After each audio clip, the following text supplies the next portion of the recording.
Hi കൂട്ടുകാരെ, എല്ലാവർക്കും പുതിയൊരു വീഡിയോയിലോട്ട് സ്വാഗതം. നമ്മൾ പഠിച്ചുകൊണ്ടിരുന്നത് 6ാം ക്ലാസ്സിലെ 3rd ചാപ്റ്റർ ആയിരുന്നു. അപ്പോൾ അതിലെ ആദ്യത്തെ കുറച്ച് ക്വസ്റ്റ്യൻസും വീഡിയോസും നമ്മൾ ചെയ്തിട്ടുണ്ട്. ആ ക്ലാസ്സസ് കാണാത്തവർ ആ ക്ലാസ്സുകൾ ഫോളോ ചെയ്യുക. ഇത് നമ്മൾ നോക്കുന്നത് page number 59 figure it out question ആണ്. Okay, identify the numbers marked on the number line below and label the remaining positions. അപ്പോൾ ഇവിടെ കുറച്ച് നമ്പർ ലൈൻസിൽ നമ്പേഴ്സ് കൊടുത്തിട്ടുണ്ട്. നമ്പർ ലൈനിന്റെ ക്ലാസ് നമ്മൾ തൊട്ട് മുമ്പിലത്തെ വീഡിയോ ചെയ്തിട്ടുണ്ട്. അത് കാണാത്ത കൂട്ടുകാർ അത് കാണുക. ഓക്കെ, അപ്പോൾ ഈ നമ്പർ ലൈനകത്ത് നമ്പേഴ്സ് ഇതാ മാർക്ക് ചെയ്തിട്ടുണ്ട്. ബാക്കി വിട്ടുപോയിട്ടുള്ള പോയിന്റ്സ് നമ്മൾ എത്രയായിരിക്കും നമ്പർ എന്ന് കണ്ടെത്തി മാർക്ക് ചെയ്യാനാണ്. ഓക്കെ അല്ലേ? ഇപ്പോൾ ഇവിടെ ഫസ്റ്റ് ക്വസ്റ്റ്യനകത്ത് 2010 2020 ഉണ്ട്. അപ്പോൾ ഇതിന്റെ മിഡിൽ വരുന്ന പോയിന്റ് എന്തായിരിക്കും? ഇവിടെ 10 ആണ്, ഇവിടെ 20. 10നും 20ക്കും ഇടയിൽ വരുന്ന പോയിന്റ് 15 ആണല്ലോ. അപ്പോൾ നമുക്ക് എന്ത് മാർക്ക് ചെയ്യാം? 2015. അതായത് 5 വീതമാണ് ആഡ് ചെയ്ത് പോയിട്ടുള്ള 10, 15, 20, then 20, 25, then 20, വീണ്ടും 5 ആഡ് ചെയ്യുമ്പോൾ 20, 30, then 20, 35, 2035 വരും. ദെൻ ലെഫ്റ്റിലോട്ട് വരുമ്പോൾ 5 കുറച്ച് എഴുതണം അല്ലേ? അപ്പോൾ ഇവിടെ നമുക്ക് എന്ത് എഴുതാം? 2005, then 2000, അടുത്തെന്ത് വരും? 1995, then 1990. ഓക്കെ അല്ലേ? അതായത് 5 വീതം ആഡ് ചെയ്ത് പോയേക്കാണ്. ഓക്കെ അല്ലേ?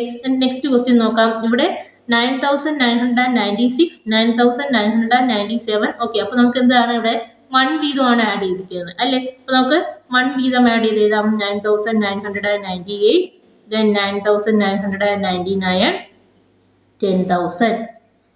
Okay, then 10,001, 10,002 വരും ലാസ്റ്റ് പോയിന്റ്. ദെൻ ഇവിടെ 9996 മുന്നേ എന്തായിരിക്കും? 95 എഴുതണം അല്ലേ?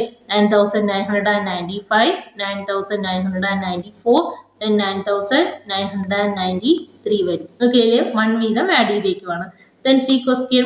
ഇവിടെ 15,077, 15,078. അപ്പോൾ എന്ത് വരും അടുത്തത്? 15,079, then 15,080, then 15,081, 15,082, then 83 ഇവിടെ കൊടുത്തിട്ടുണ്ട്.